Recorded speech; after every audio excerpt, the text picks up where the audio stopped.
Hi everyone, இன்றைக்கி என்ன video பார்க்க போகிறோம் அப்படின்னா கோஸ்லேண்ட் இன்டியூஸ் ஃபிட் ஹைப்போதெசிஸ் பற்றி தான் பார்க்க போகிறோம். இந்த கோஸ்லேண்ட் இன்டியூஸ் ஹைப்போதெசிஸ் வந்து என்ன சொல்லுது அப்படின்னா, என்சைமோட ஆக்டிவ் சைட் வந்து ஃப்ளெக்சிபிளாக இருக்கும் அப்படின்னு சொல்லுது.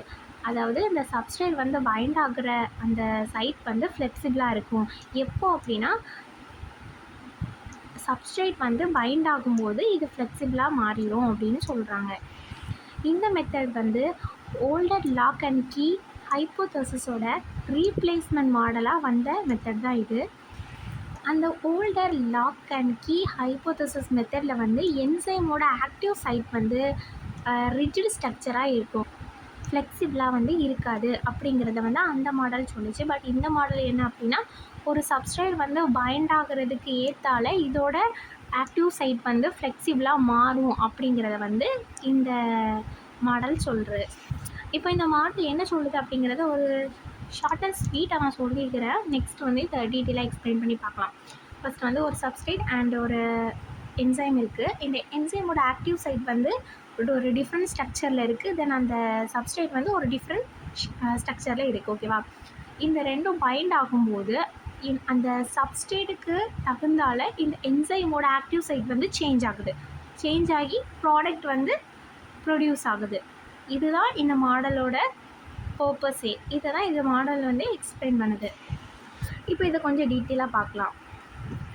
அந்த என்சைம் வந்து அந்த சப்ஸ்ட்ரேட்டுக்கு பைண்டிங் ஆகிறதுக்கு முன்னாடி பர்ஃபெக்டாக இருக்காது. அது பைண்ட் ஆனதும் தான் கன்ஃபர்மேஷனல் சேஞ்சஸ் வந்து நடக்குது. கன்ஃபர்மேஷனல் சேஞ்சஸ் மீன் என்ன அப்படின்னா, அந்த சப்ஸ்ட்ரேட்டோட ஸ்ட்ரக்சருக்கு இது வந்து ஃப்ளெக்சிபிளாக மாறுது. இப்போது இதுதான் ஒரு என்சைம்னு வச்சுக்கோங்க. இது இந்த ஷேப்பில் இருக்குது. ஒரு சப்ஸ்ட்ரேட் வந்து ஒரு ரவுண்ட் ஷேப்பில் இருக்குது. இந்த ரெண்டுமே வந்து பைண்ட் ஆக முடியாது.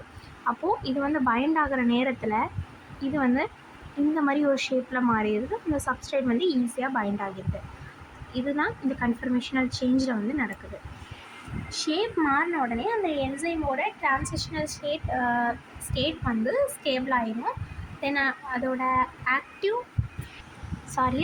ஆக்டிவேஷன் எனர்ஜி வந்து கம்மியாகும். தென் அதோட ரியாக்ஷன் ஸ்பீட் வந்து இன்க்ரீஸ் ஆகிடும். தென் product formation and release. After the reaction, the product has the affinity for the altered site.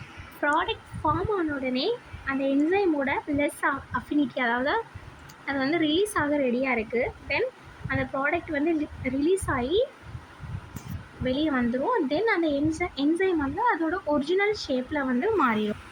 அதாவது அந்த சப்ஸ்ட்ரேட்டுக்கு தக்கன அது வந்து இந்த மாதிரி ஷேப்பில் இருந்துச்சு அப்படி தானே. ஸோ இந்த ப்ராடக்ட் வந்து ரிலீஸ் ஆகிட்டு, ஓகேவா? தென் ரிட்டன் வந்து அதோட ஒரிஜினல் ஸ்ட்ரக்சருக்கே வந்து போயிடும்.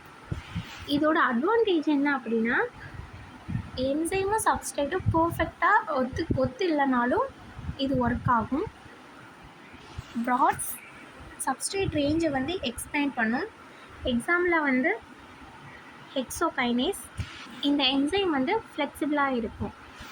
இப்போ எக்ஸாம்பிள் பார்க்கலாம். ஹெக்ஸோகைனேஸ் குளுக்கோஸ் வந்த உடனே இதோட ஷேப் வந்து மாறி குளுக்கோஸை வந்து ஹோல்ட் பண்ணும்.